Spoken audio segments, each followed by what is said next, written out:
அன்பிற்கினிய மாதா தொலைக்காட்சி சுவைஞர்களே, தமிழினிய நெஞ்சங்களே, வணக்கம்.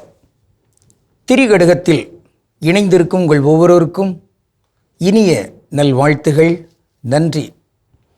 இன்று 8ஆம் செய்யுளில் காலடி எடுத்து வைக்கிறோம். பேசக்கூடாத இயல்பு உடையவை. தொல்லையுள் தோன்றும் குடிமையும் தொக்கு இருந்த நல் அவையுள் மேம்பட்ட கல்வியும் வெல் சமத்து வேந்து உவப்ப அட்டு ஆர்ந்த வென்றியும் இம்மூன்றும் தாம் தம்மை கூறா பொருள். தம்மை பற்றி புகழ்ந்து பேச வேண்டா பொருட்கள் இம்மூன்றும். அவற்றுள் முதன்மையானது நல்லவங்க, சான்றோர்கள், பெரியவங்க, அவங்கெல்லாம் ஒன்று கூடி இருந்து ஒரு பொது நன்மைக்காக கலந்துரையாடி கொண்டிருக்கிற அந்த நேரத்தில் பேசுகின்ற பேச்சில் அப்படியே தன்னுடைய குடிப்பிறப்பின் மேன்மையை எடுத்துரைப்பது, தற்புகழ்ச்சியாக. எங்கள் குடும்பம், எங்கள் முன்னோர், அவங்க, எங்கள் தாத்தா இப்படி அவங்க காலத்தில் இப்படி செய்தாங்க, நான் இப்படி செய்வேன் என்றெல்லாம் சொல்வது என்பது இழிவுத்தன்மை. அது பேசக்கூடாத ஒரு சொல். வள்ளுவர் இந்த குறளில் ஒரு உண்மையை சொல்லுகிறார். அன்புடைமை ஆன்ற குடிப்பிறத்தல் இவ்விரண்டும் பண்புடைமை என்னும் வழக்கு. ஆக இதுதான் பண்பு. இந்த இரண்டையும் குறிப்பிடுகிறார். அன்புடைமை, யாரெல்லாம் அன்பு கொண்டவங்களாக இருக்கிறாங்களோ அவங்க இந்த பண்புக்குரியவங்களாக இருக்கிறாங்க.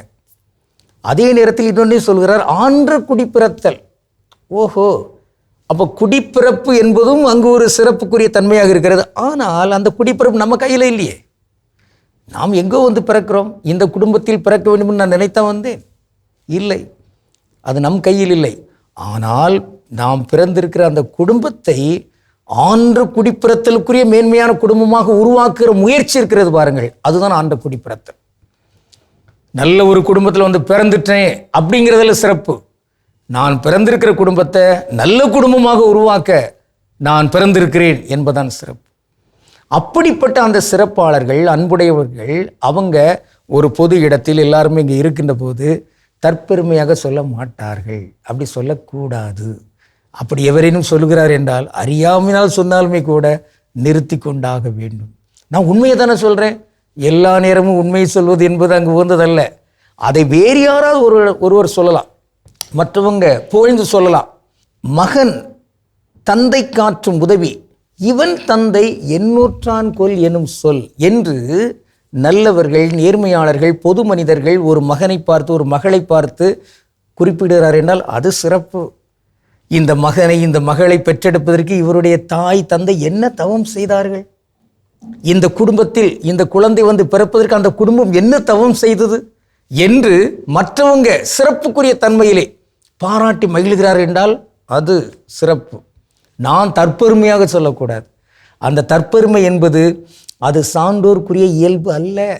அது உண்மையாகவே இருந்தாலும் அதை நான் சொல்லக்கூடாது, வேறு எவராவது சொல்லலாம். ஆனால் யாரும் சொல்ல மாட்டேங்கிறாங்க. இருக்கட்டும், அதனால் என்ன? உங்கள் பெயர் விண்ணகத்தில் எழுதப்படுகிறது, அவ்வளோதான் பெருமை. இங்கு எவரும் சொல்ல வேண்டும் என்பதல்ல. அப்படி சொல்லும் பொழுது கூட நாம் ஏற்கனவே ஒரு திரிகடுகத்தில் பார்த்தோம், நானுடைமை வேண்டும், நாணம் கொள்ளுதலும் வேண்டும். அதில் பாருங்க, என்னை பாருங்க, நான் தான் இப்படி என்று பெருமைப்படுவதற்கு ஒன்றும் இல்லை, ஒன்றும் இல்லை.